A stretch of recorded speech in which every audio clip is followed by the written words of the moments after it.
굿모닝 여러분, 실리콘밸리 목사 백봉기입니다. 오늘도 주님과 함께 행복한 교회, 화목한 가정, 형통한 기업 세우시기를 축복합니다. 오늘 묵상 말씀은 악한 자들의 팔을 꺾으소서란 제목으로 시편 10장 1절에서 18절까지입니다. 우선 1절, 2절을 함께 읽어보겠습니다. 여호와여 어찌하여 멀리 서시며 어찌하여 환난 때에 숨으시나이까.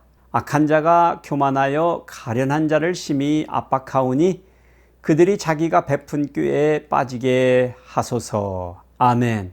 시편은 저자가 죽음 같은 고난 가운데 몸부림치며 악한 자들을 향한 저주를 퍼붓는 기도입니다. 그의 거침없는 기도 내용은 원수를 사랑하라 하신 말씀에 위배되는 것 같이 과격합니다. 그러나 그의 기도는 정직한 눈물입니다. 아픔입니다. 간구입니다. 아직 정돈되어 있지 않은 자신의 중심을 있는 그대로 하나님 앞에 토해내고 있는 것입니다. 기도의 내용을 보면 첫째로 여호와여 악한 자들이 자기의 꾀에 빠지게 하소서 기도합니다. 견딜 수 없는 죽고 싶은 비방이나 억울함이나 대적을 당해 본 적이 없는 사람이라면 이러한 기도를 이해할 수 없을지도 모릅니다. 그러나 악한 자가 교만하여 가련한 자를 심히 압박하오니 그들이 자기가 베푼 꾀에 빠지게 하소서. 이러한 기도는 오히려 정직한 것입니다. 그런데 다윗의 기도는 전략적입니다.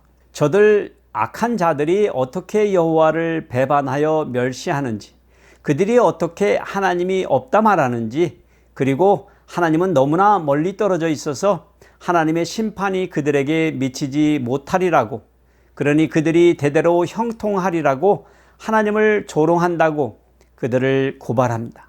우린 누구라도 판사라면 그러한 증거 자료들을 듣고 쳐 죽일 놈들 그리했을 것입니다. 다윗은 7절에서야 자신의 간구를 호소하기 시작합니다. 그들 악인들이 어떻게 입에는 저주와 거짓과 포악이 충만하며 그 혀 밑에는 잔해와 죄악이 있어 무지한 자를 죽이며 가련한 자를 잡으려고 기다렸다가 잡는지를 고발합니다. 그러면서 그들 악인들이 하나님은 백성들의 문제를 듣고도 잊어버리고 다시는 돌아보지 아니하시는 분이라고 하나님을 욕되게 한다고 고발하여 하나님의 심정을 도발합니다. 두 번째 메시지는 여호와여 일어나 악한 자들을 향하여 손을 드옵소서라고 기도합니다. 이 표현은 그들을 향한 공의의 판결만으로는 부족하다는 다윗의 심정을 고스란히 드러내줍니다. 하나님이 직접 손을 들어서 저들 악인들을 벌하소서 간구하는 것입니다.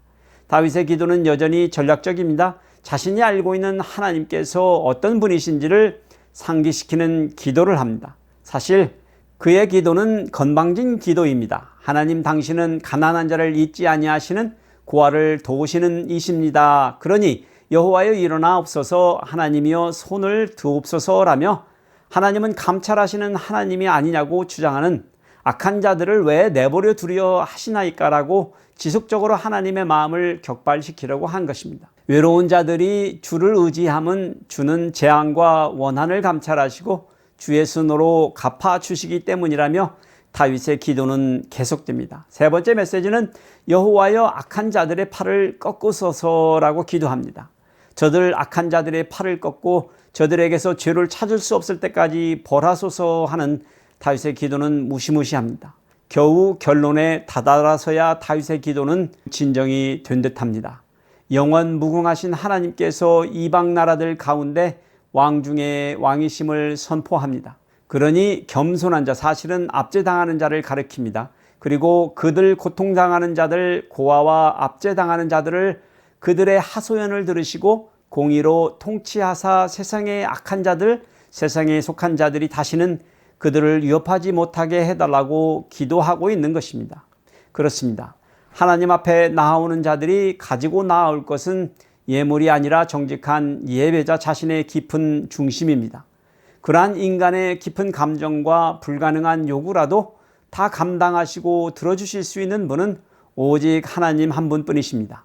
그러니 여러분, 만일 말할 수 없는 고통과 어려움 가운데 있으시다면 정직하게 하나님 앞에 그 속마음과 그 감정과 간구를 다 드러내놓고 기도하실 수 있는 여러분들 되시기를 축복해 드립니다. 주님과 함께 평화영